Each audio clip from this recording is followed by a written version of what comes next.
ঈদের নামাজ পড়ার সঠিক নিয়ম ভিডিওটি কেউ টান দিবেন না, ইনশাল্লাহ সুন্দরভাবে বুঝিয়ে দিব। আপনি যখন ঈদগাহে ইমাম সাহেবের সাথে নামাজ পড়বেন, ইমাম সাহেব সর্বপ্রথম আল্লাহু আকবার বলে হাত বাঁধবেন, আপনিও হাত বাঁধবেন।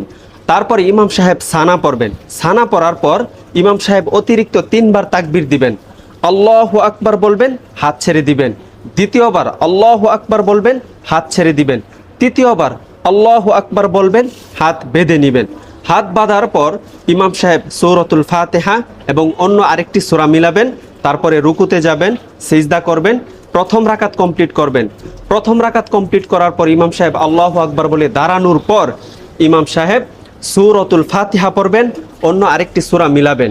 অন্য আরেকটি সূরা মিলানোর পরে রুকুতে যাওয়ার পূর্বে ইমাম সাহেব আরও 3টি তাকবীর দিবেন। আল্লাহু আকবার বলবেন, হাত ছেড়ে দিবেন।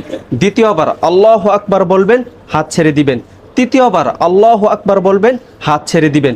চতুর্থ তাকবীর আল্লাহু আকবার বলে রুকুতে চলে যাবেন। তারপরে রুকুর তাসবিহ পড়বেন, রুকু কমপ্লিট করবেন, সিজদাতে যাবেন, সিজদা কমপ্লিট করার পর ডানে বামে সালাম ফিরিয়ে নামাজ শেষ করবেন। এই ভিডিওটি সর্বোচ্চ শেয়ার করবেন যেন সবাই ঈদের নামাজ সম্পর্কে জানতে পারে, আপনিও সওয়াব পাবেন ইনশাআল্লাহ।